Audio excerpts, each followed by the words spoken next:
So my name's Matt. So I'm sort of music project coordinator for a charity called Wild Young Parents down in Cornwall. We work with young parent families, often with very young children. The oldest children we work with probably goes up to about 3. And we do. It's a really wide-reaching organisation. I'm going to talk a little bit more about that in a moment. But I'll pass over to Jo S. to maybe introduce yourself. Yeah, so I'm Jo Scrimgeour. No one can ever pronounce my surname, so Scrimgeour rhymes with ninja is normally the easiest way to remember how to pronounce it. So I'm the early years lead at Wild Young Parents Project down here in Cornwall. And Matt's already said kind of what we do. Yeah, most of the children that we work with are under 2.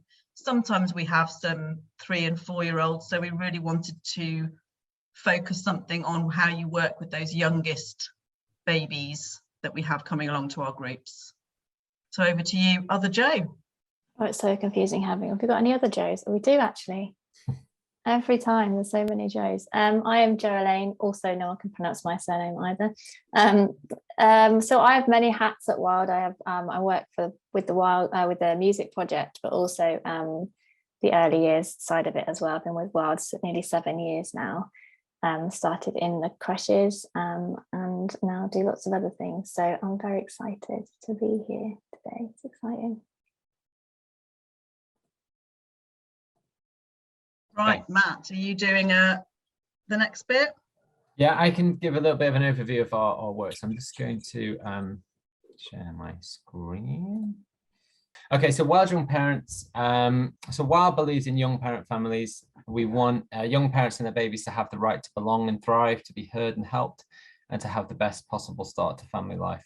So the statistics all kind of show across the board that young parent families have a lot of facing them, and particularly facing their children. So often children of young parent families will start school up to 11 months delayed behind what you would anticipate with young children. So that 11 months is very rarely made up.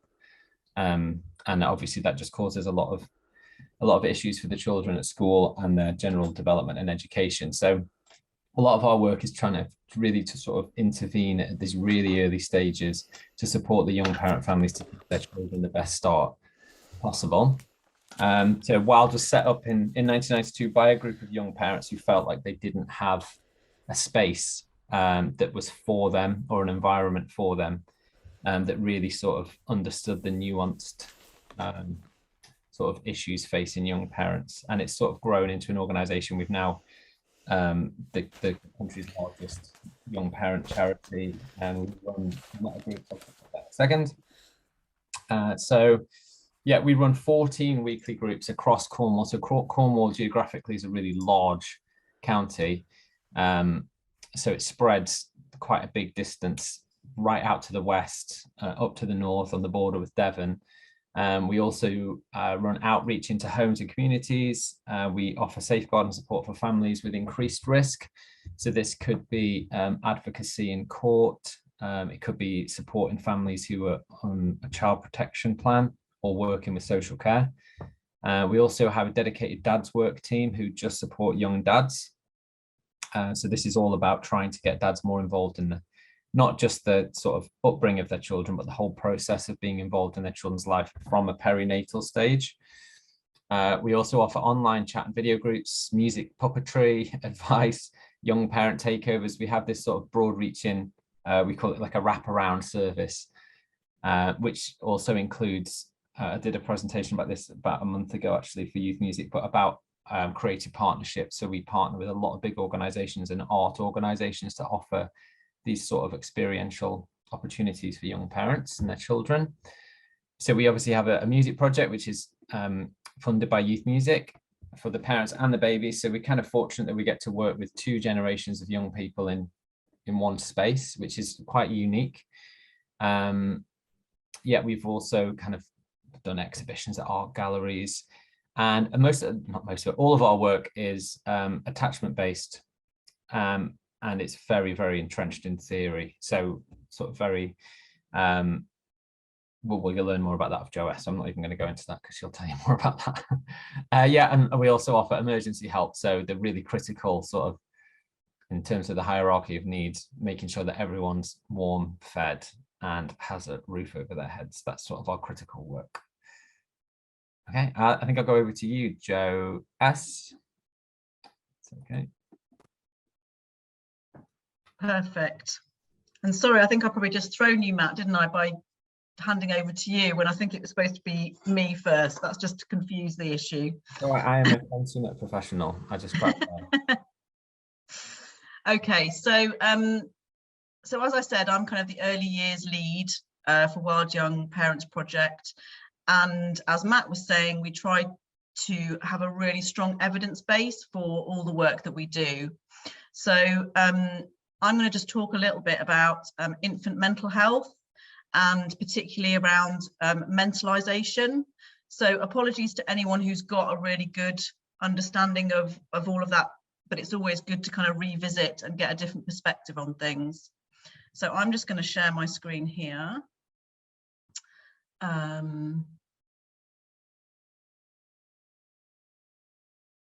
Okay. And Matt, if you can just nod at me to say that that's sharing okay, is that all good? So we thought it would be good to just share with you kind of our understanding of infant mental health and the importance of those early relationships. And you'll see that at the bottom of your screen, we've got this important skill of mentalization. And I wanted to talk a little bit about how we feel that that's really, really important for our young parents, and actually for all parents, in understanding what would work to support parents and their babies. So on this kind of cycle of infant mental health, if we think about the top left-hand corner, where we've got our baby, our infant, who is calm and is regulated. So they're feeling calm, their whole system is calm, and they're happy. And then as we move around the screen, we've got moving across some sort of sensory input creates dysregulation. So that could be anything from having a wet nappy, being hungry, and obviously all those sensations are completely new to an infant. So something that we find so familiar is really kind of really unfamiliar, really scary, and creates that kind of big sensory dysregulation. So then the next step we've got is the infant then seeks to communicate that feeling of dysregulation. So they signal to their carer, their parent, that they're dysregulated. So obviously, mostly that, you know, a key way of doing that would be the infant crying. But as lots of you will know, if you work with, you know, very young babies, there's lots of different cues that babies use, like putting their hands in their mouth, rubbing their eyes, pulling at their ears. There's all sorts of communication that goes on. And then the next thing that has to happen is that the parent has to then notice those cues. And for any of you that work with families who are really struggling for any particular reason, you'll know that this can be a point where things sometimes can start to go wrong. So if we have parents that are really struggling with their mental health, kind of being able to notice all the different cues can be quite challenging. But if things are going well and the parent does notice those cues, and they're attuned to their baby, then the next stage, and the one that we were going to talk about the most, is this stage of mentalization. And that means that the parent can interpret those cues and create a kind of narrative. So mentalization is a little bit more than empathy, because most of us will understand what empathy means, you know, being able to imagine what it's like to be experiencing something. The skill of mentalization is where you can put that into a narrative. You can say, I think this other person is behaving in this way because of, and to be able to create the alternatives. So it might be this baby is crying because their nappy is wet and that is making them uncomfortable. So it's a bit more than knowing that they're uncomfortable. It's being able to understand what might be causing that. And that's a really important step in being able to then attend to that need.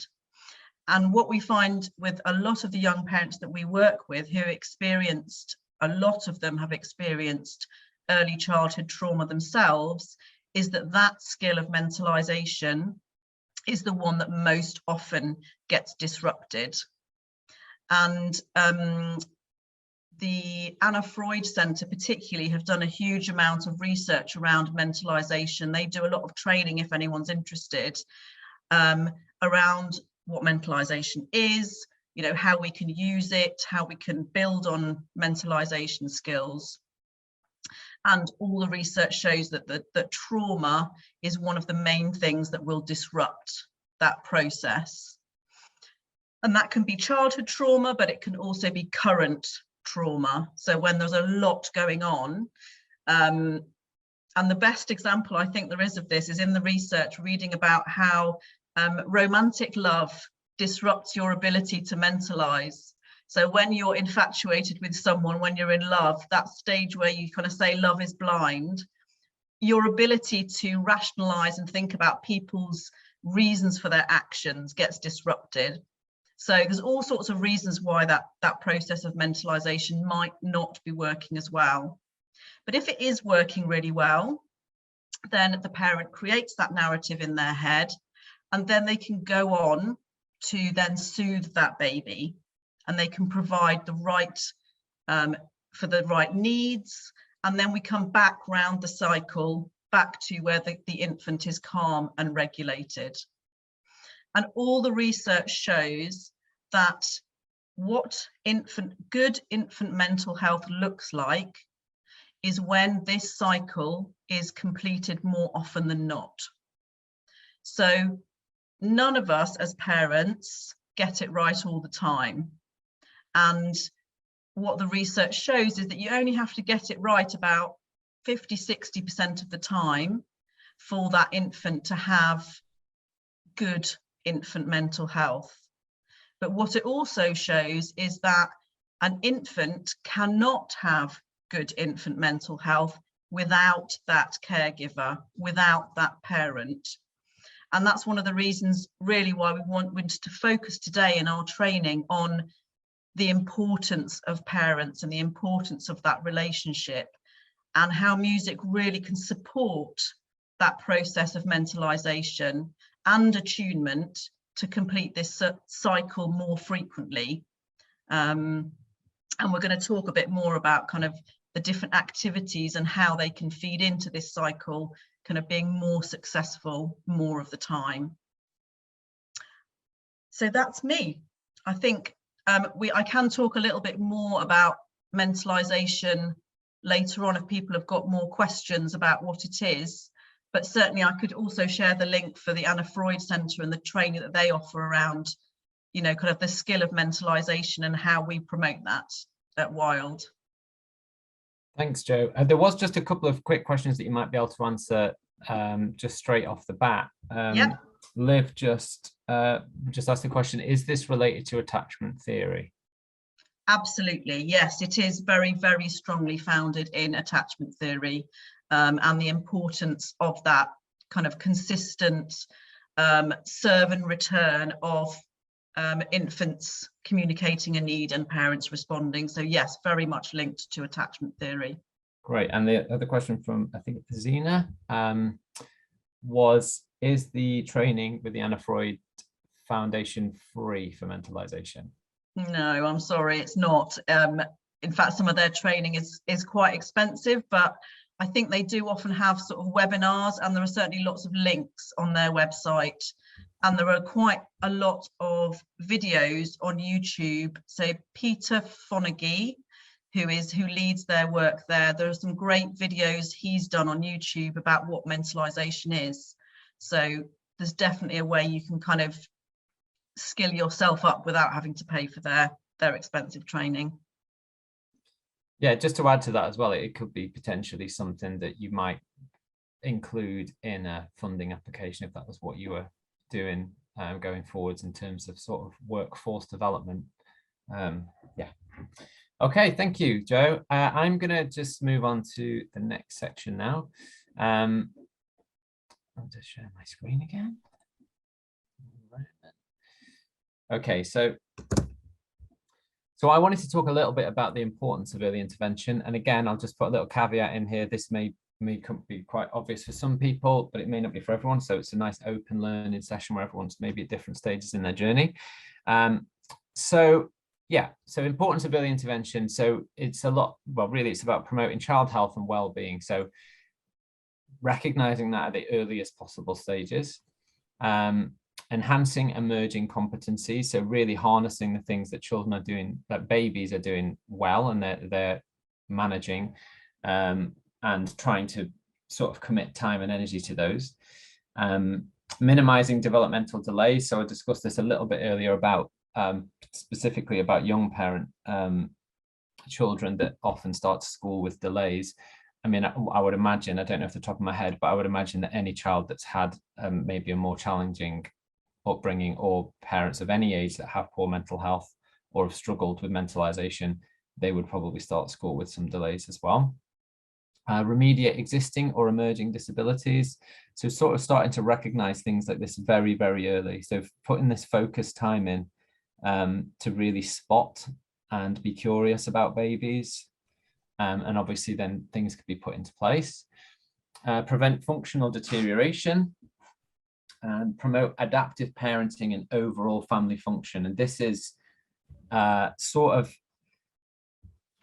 I guess, like with mentalization, seeing the world through your child's eyes. So encouraging parents or carers to understand how the world looks to babies and what is that environment they're in, and how as parents they can adapt the way they function to improve that world through their children's eyes. I've just put at the bottom, without sounding preachy, you don't need to wait till they're toddlers. This is just something that anecdotally that I've experienced, and I'm sure lots of other people have, that sometimes in early years music, you do find that sometimes the babies are just kind of at the side or on a blanket, while the toddlers who are engaging much more actively are sort of given that attention. So what we wanted to do today is sort of talk a little bit about how we can include very young babies in music sessions. So we're going to kind of hopefully provide you with a bit of a toolkit that may be useful. Now this section, how to involve parents. So this, there's various degrees of contact with parents. I understand that. So some settings won't have any contact with parents. They'll just work with the children. Some settings will work with parents. So I'll just sort of talk broadly about this. And I think that it's possible, regardless of how much contact you have, getting them involved. So making them active in their child's learning. So this could be, if you don't have face-to-face time with parents, this could be a newsletter or an email every week. So it could be outlining the key learning aims for the week. So it could be, for example, this week we're looking at spring. We're going to be looking at flowers and colours or the weather. And we've been singing a song which has these lyrics, and we've been doing these actions or these Makaton signs or whatever it is that you do in your sessions, and really letting parents understand that that's what their child is doing in the setting, because then they can enhance that at home, and they can also recognize when their child's trying to communicate things that perhaps they've learned or they've been developing in a group. If, like, we have the luxury of working with the parents at the same time. So we do have in our weekly group sessions, we have a creche setting next door. So we have a room that we can take the parents into to do other work. But we do have an opportunity to take the parents back into the creche, and we can focus work with the whole family. And yeah, I'm going to talk a little about that now. So in our sessions, we recognized quite early on that the parents would often sit at the side as sort of passengers in the music sessions, and they'd encourage their children sort of like physically shuffle them forwards into this circle in front of them, and they wouldn't really participate. They might go on their phone, while our music leader would be delivering a music session for the children, but it was very much the music leader communicating with the children. The parents were sort of stepping back because of, you know, various reasons, anxiety, confidence, or they just wanted a break from their child maybe. So we started this whole program of skilling all of our early years practitioners as music leaders, in inverted commas. So these are early years practitioners working with children, but perhaps not confident in delivering music. So rather than a setting getting perhaps 1 hour of really high quality music, early years music a week, because there was a music leader there or a specialist, they could deliver the same sorts of activities when there wasn't a music specialist there. So we went through this process of teaching all our children's team some sort of basic Makaton songs, singing, how to use instruments, like a sort of a toolkit for leading maybe a 15 or 20-minute music song circle at the end of a session. So what happened from then onwards is that the parents were seeing music making with their children every single week, regardless of whether I was there or Alleyne was there. And what the knock-on effect of that is, it's just consistent delivery. So they're hearing the same songs and they're seeing the same Makaton signs, they're seeing the same practice really regularly, which makes it really easy for them to replicate it at home. So the next part of our grand plan was then to sort of create an environment of parents as music leaders.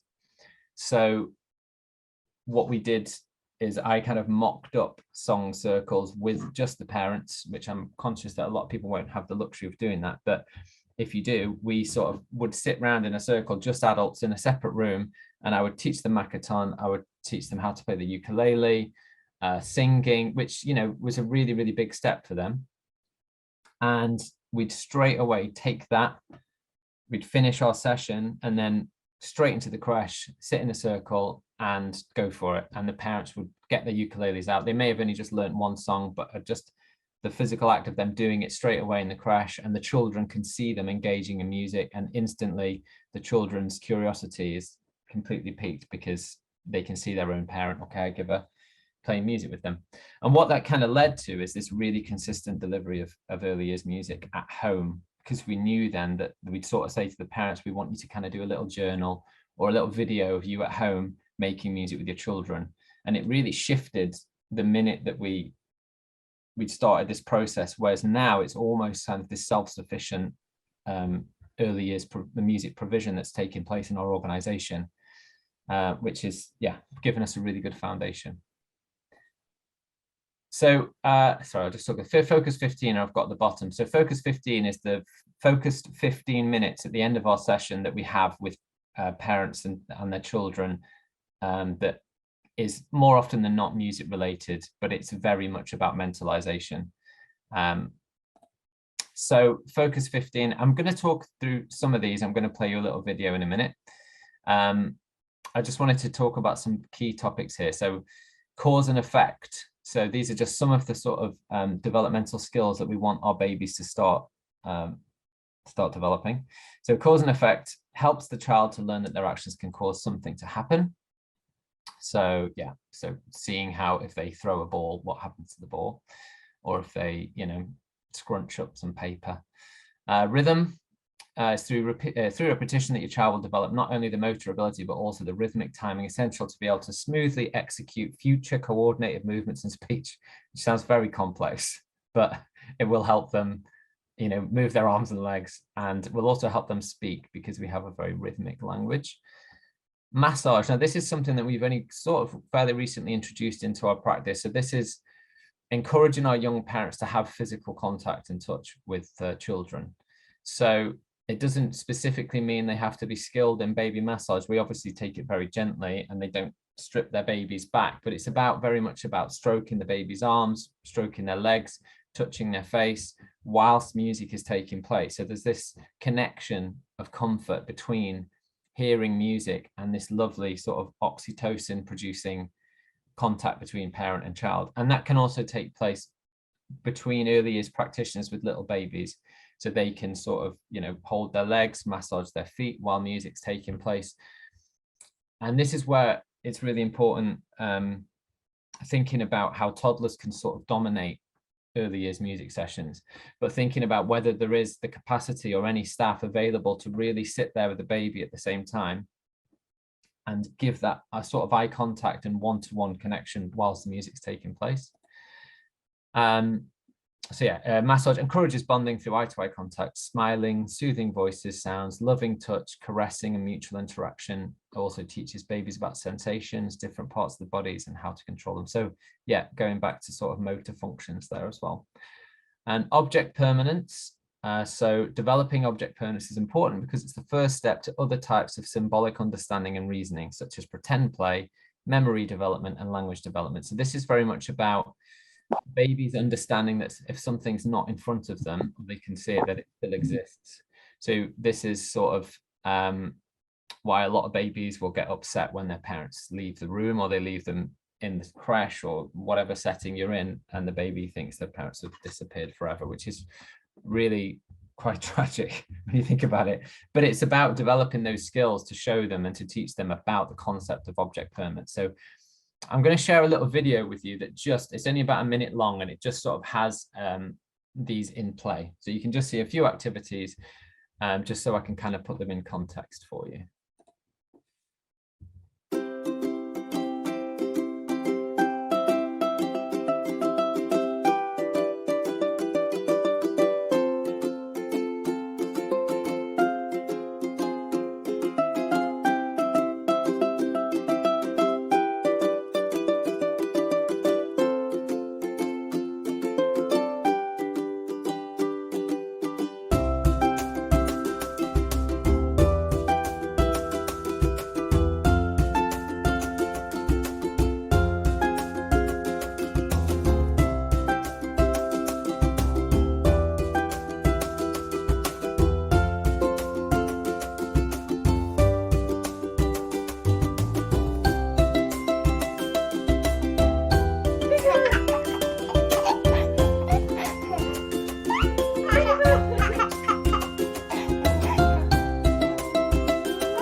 Okay, so yeah, hopefully it was kind of nice to see those in play, but I'm sure these are all things that everybody is already kind of, the activities are already taking place.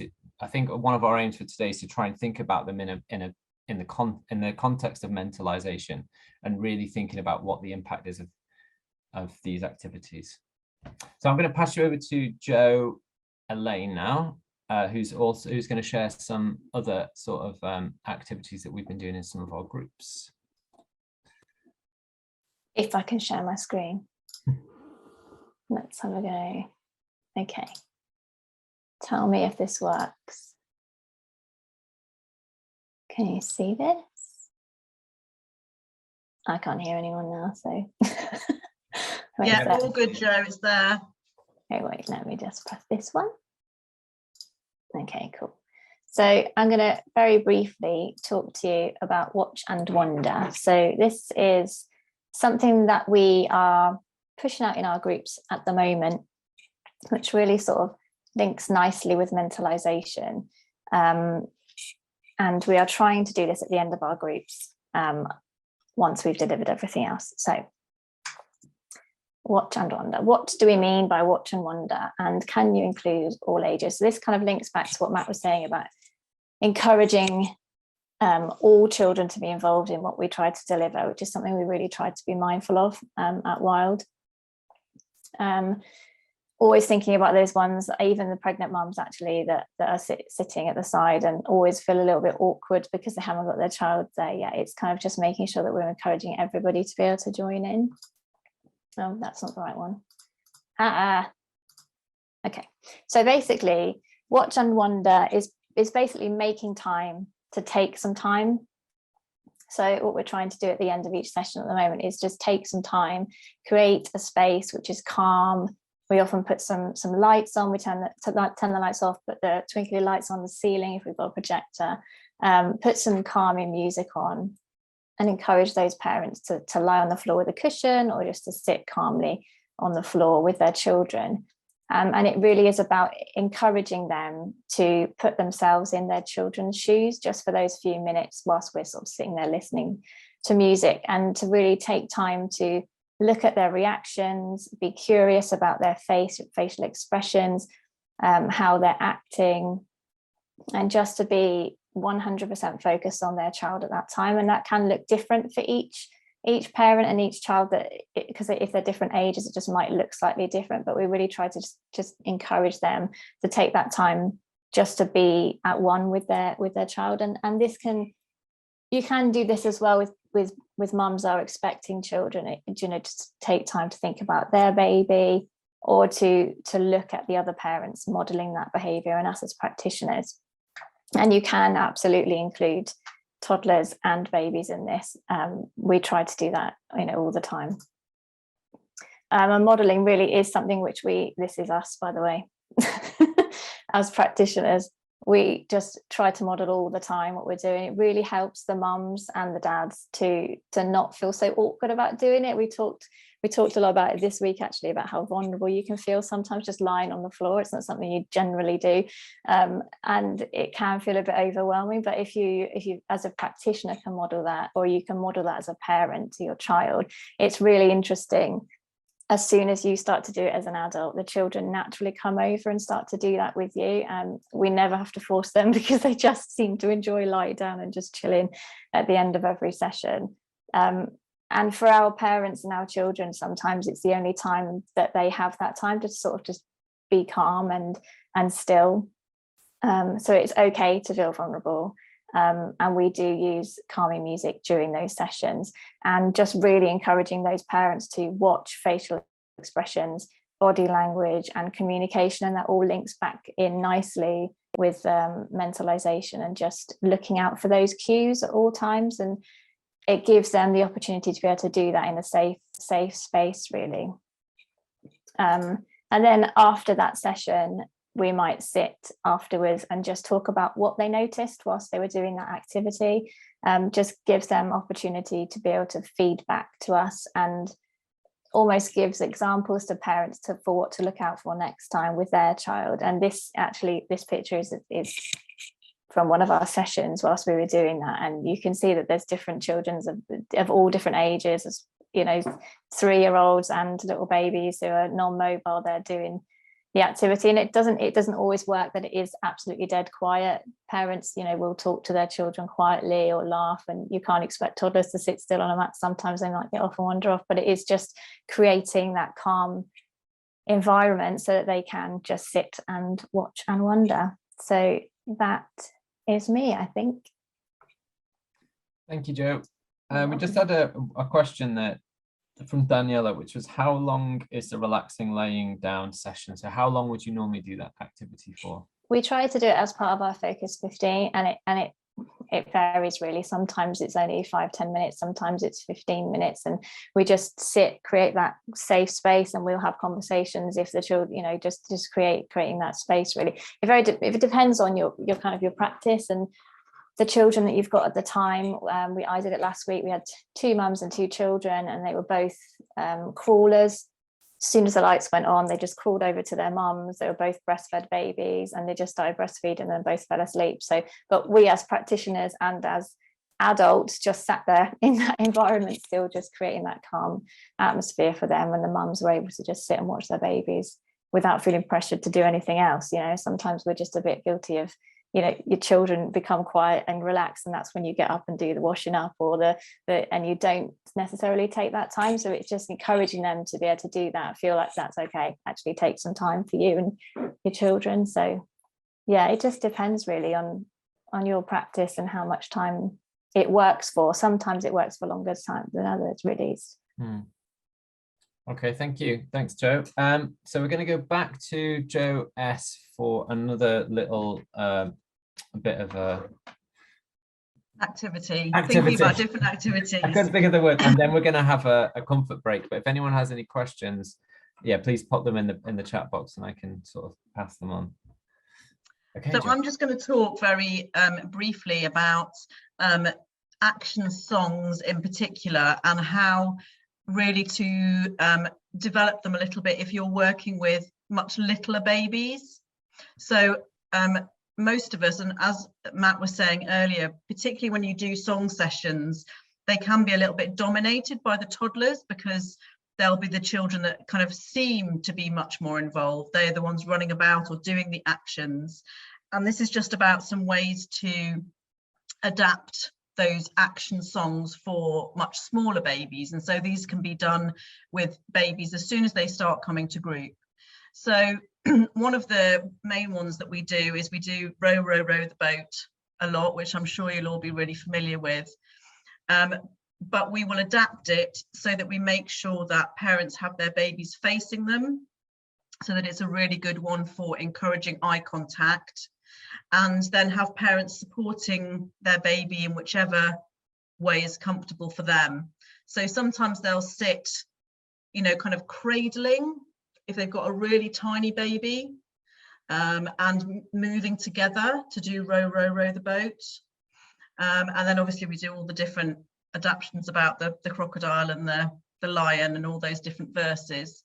And one of the things that we'll do is, like you would with toddlers, lots of repetition. So not just doing the song once, we might do it a few times, maybe doing it really quietly, maybe making it a bit louder, faster, slower, all those sorts of things.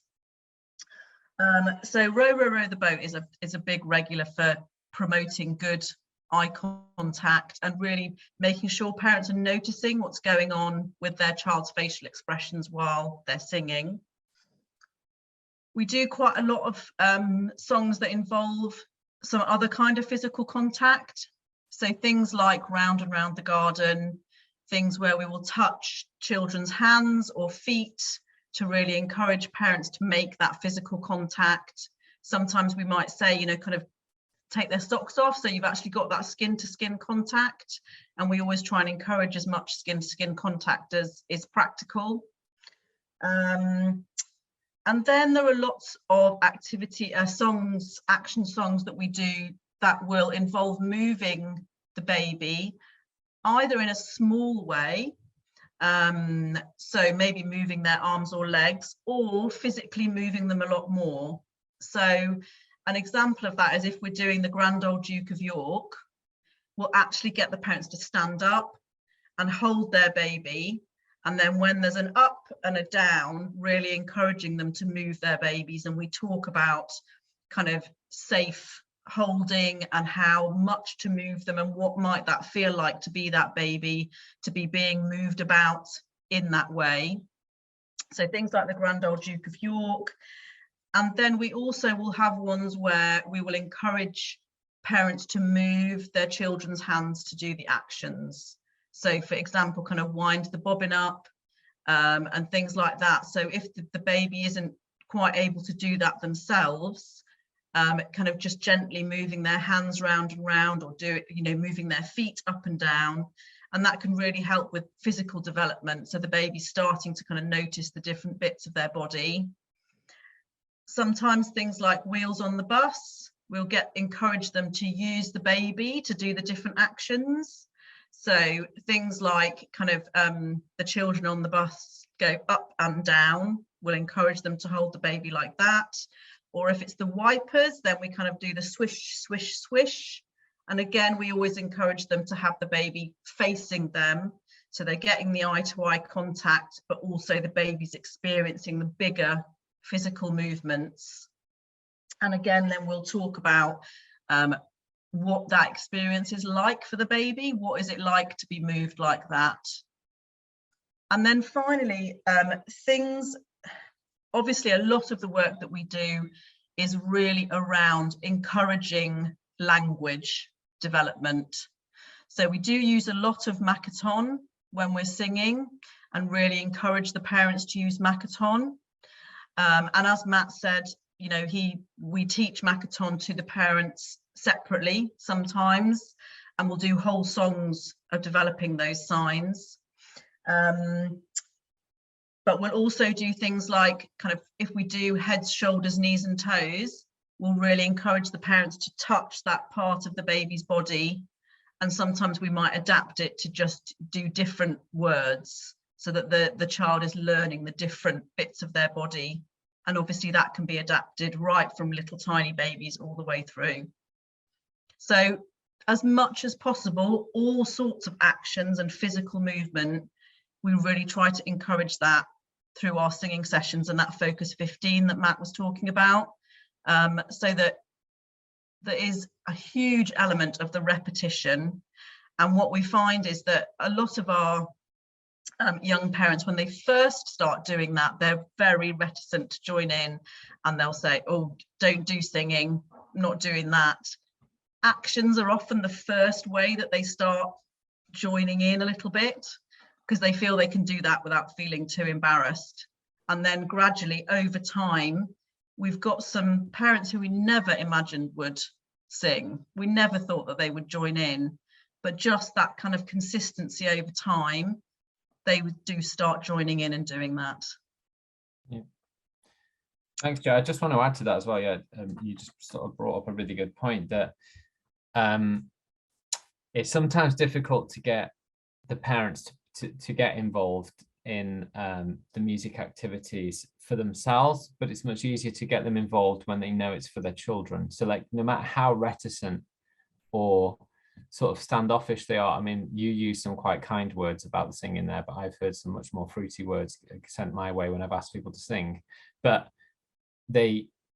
when you start focusing on things like mentalization and really explaining to them why it's valuable for their children, they only want the best for their children.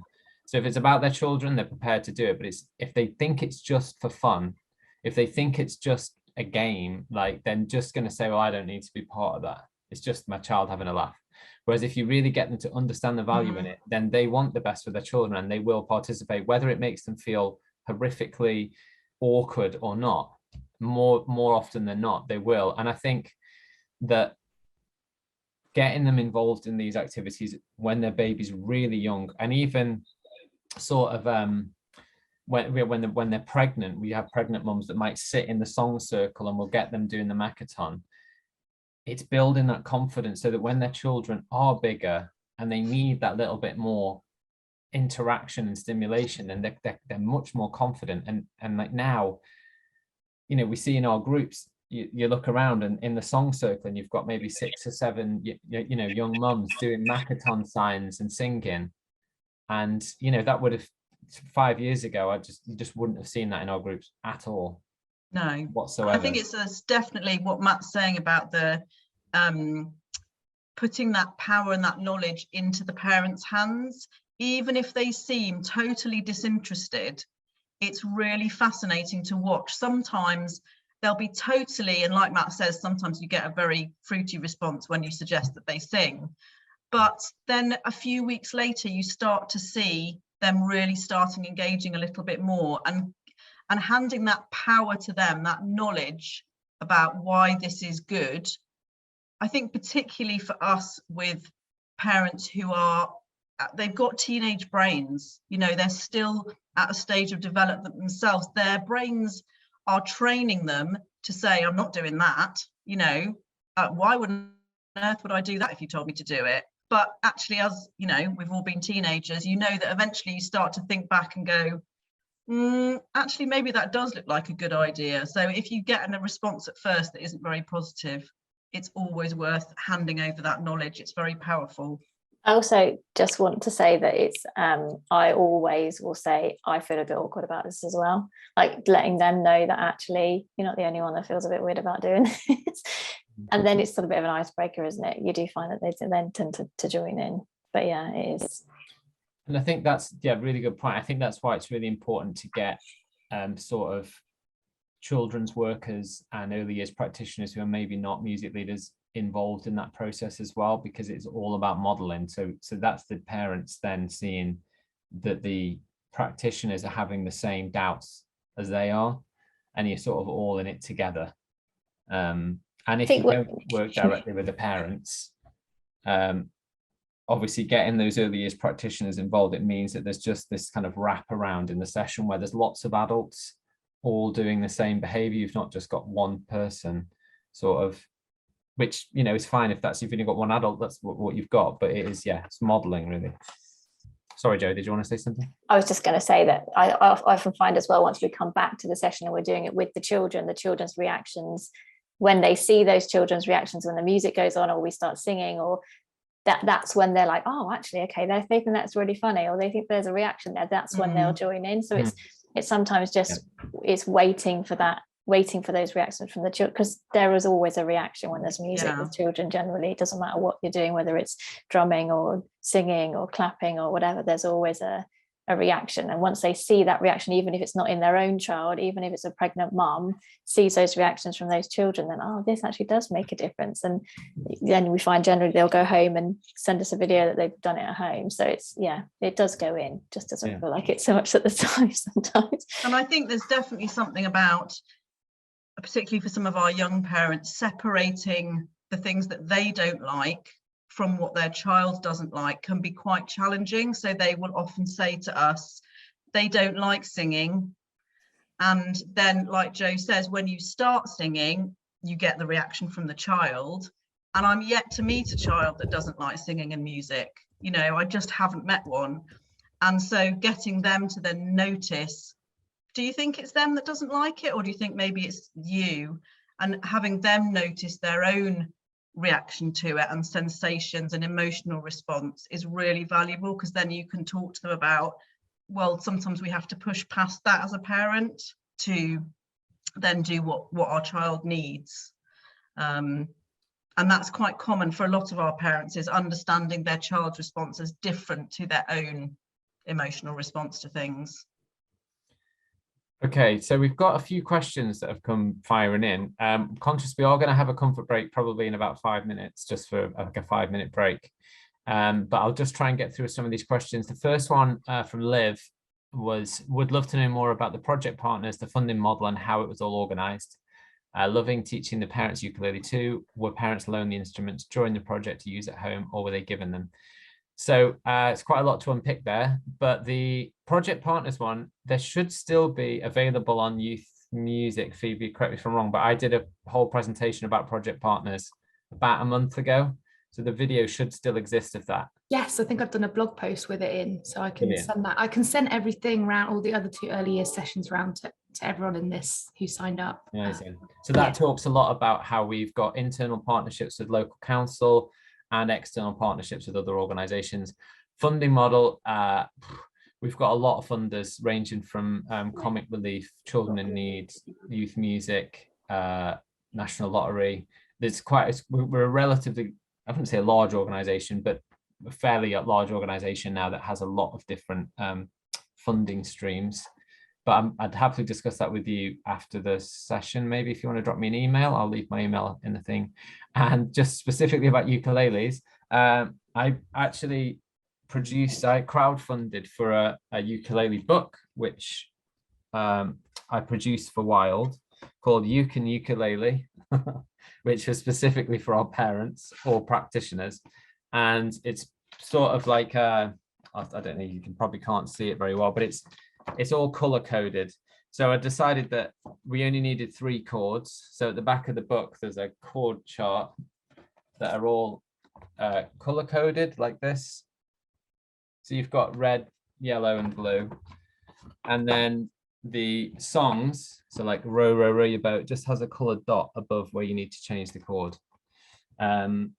And the parents use these and our early years practitioners. And I can normally get a group of mums playing a song within about 20 minutes. So it's quite quick and sort of confidence building. Ukulele's quite instantly gratifying. But I just take the ukuleles to the session in a box, and however many parents you've got there. I also do it with the young dads. I kind of went on like a one-man ukulele mission about 3 years ago, where I was trying to teach the whole world to play the ukulele. It did work though. I mean, they absolutely love it. Yeah, it's funny. So I've got, if anyone wants any more information about that book, just drop me an email. And next question, I'll just quickly work this way down. So Liv, the question about training and mentoring opportunities. If you want to put that in an email, I can definitely respond to you about that one. I'm sure there's something we can do. I know that we do some consultancy. We haven't done any formal training yet, but it might be something that we look into. So we could definitely connect about that. And a question, I think, Joe S., this is probably for you. Can I just ask, please, I hear a lot about reflective function with regard to parent-infant mental health and some work I do with Home Start. So this is definitely for you, Joe S., and she'll tell you why in a second. But less about mentalization. Are they one and the same, or does mentalization follow on from reflective function? Please. Wow. Okay. Good question. Whoa, good one. Okay. The reason Matt's saying that is because I'm actually leaving Wild to go and work for Home Start. So interesting that you should ask that question.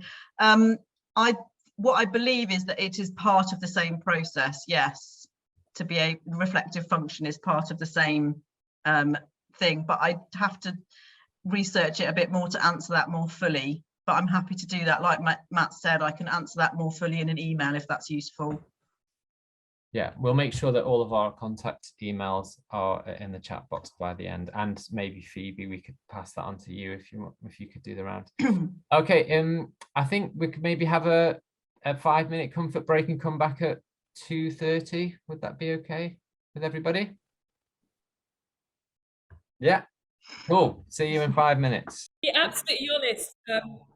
To be absolutely honest, we just spent the first probably 8 minutes out of the 10 introducing ourselves to each other. We had 4 people, and then we were like, oh no, we've got 2 minutes left. We better go through the questions. And then we had to recap what mentalization was. And that was interesting. So the 3 people explained to the other person our own interpretations. And then we eventually came to, okay, so that's what it is. And then we have 1 minute to go. And we all thought, that's such a great idea with youths and with parents, and to give them something to hold on to and to do and focus on. And then we talked about very quickly about parents feeling really anxious and how for some of them it's just mortifying to sing in front of other people and their peers. You know, we all know what it's like working with you know, year 11s singing if they don't want to. Similar thing, and then by that stage we were pretty much whizzed back to Zoom land as it is now. So I'm really sorry, we probably didn't answer your 3 brilliant questions, but we got to know each other, so that was nice. Well, and that's part of the thing, isn't it, to sort of share. It's very nice, particularly now we're all working at home and we're all doing very separate things, to actually speak to other people. So did you feel like you came to an understanding of what mentalization is? Because I do feel like it's one of those concepts that it's really slippery. So you think you've got it, and then someone asks you what it is, and then it kind of disappears again. For me personally, I'm probably still struggling over it. I'm probably someone who from a musical perspective sort of gets attuned attachment, but I'm probably still working on it. I can't speak for the 3 people, but it was really good because we had in our group an early years advisor, we had someone who works in primary and secondary, and we had someone who does an awful lot of work as a professional musician with families and with very little babies. So it was an all-rounded group. So thank you for that. Brilliant. Good. I'm glad it was useful to share those experiences. Anyone else who wants to feed back anything that particularly came up in their group at all? Just trying to scan down if there's anyone else. It doesn't look like there's anyone wants to. Marie. Hi. We didn't really chat a huge amount about the questions, but one of the things that came up a lot, just sort of on the back of what Jane said as well, we spoke a decent amount about dads singing in particular, and how I mean, I work as an opera singer as well as doing sort of facilitation, and it's a grassroots thing that just having male voices in choirs and stuff can be a challenge. And it was Sydney in our group runs programs especially for dads, which is a lovely thing. And I wondered if you had any tips of how to engage potentially with dads, because a lot of these sessions are mostly attended by mums. Certainly mine are as well. It's almost exclusively mums. But yeah, would be lovely to have any insight that you have on how to engage with dads of young children. Yeah, I think Matt, you're best placed to answer that because you've done quite a bit of work with dads, haven't you? Yeah, sure. I mean, yeah, definitely it's more challenging, and I think that it's something that Wild's been flitting around for a long time, trying to establish dads groups. And what we found to be really effective at the moment is we have an allotment and we basically got an allotment space in a council estate in a place called Camborne down here. And we've been holding all of our dads groups at the allotment. So we get all the dads to go down sometimes with their children, and we have built like a shed and a veranda. We kind of got loads of donations for the shed, and the dads helped to build it. And we've been doing little impromptu music sessions at the allotment, where it's sort of like a more distracting space to be in. It's not like this, come in this clinical room with me and I'm going to awkwardly sit in front of you and sing, which I have done lots of that in the past as well. But I think one thing that's really struck me with working with the young dads, and it's something that partly because of my own, whatever prejudices we carry, I always thought when I came into this job, I thought, the dads are going to be quite disengaged. They're not going to really want to take part in the music. And although part of that is true in the sense that they definitely feel quite awkward about it, they did really want to give it a go. Like, they really want to be good dads, and they really want to do what's best for their children. And again, it's that the mentalization approach of, well, this is how it's going to benefit your child, not how it's going to benefit you. So therefore, it's about stepping out of that mindset of I'm doing this for me and it's making me feel uncomfortable. It's about thinking about how it makes your child feel. And I think that sort of puts you in a different frame of mind. And certainly I've done group sessions where I've sat in a room with a group of dads doing row, row, row your boat with no children in the room, like, which is super awkward when you think about it. But actually, it was almost like we were just kind of like, come on, guys, let's just, get cracking. And we were all like pretending to row a boat. But it was very much like, as long as you keep referencing the children and saying, well, your child will love this. This is going to be the thing that daddy does with your child. This is like, daddy's the one that plays ukulele. Like, always trying to give them a point of reference and letting them take ownership over it, rather than, which is often the case, this is what mum does and dad maybe knows a little bit about it. Actually giving them that responsibility and trust to say, no, this can be dad's thing, you doing music, you doing these songs. Like, I think that's one thing that really shifted in the way we operated, and it really helped. So hopefully, that might help a little bit. That's really great. Thank you so much. No worries. Any other questions or observations, or anyone just want to share any of their experiences with this?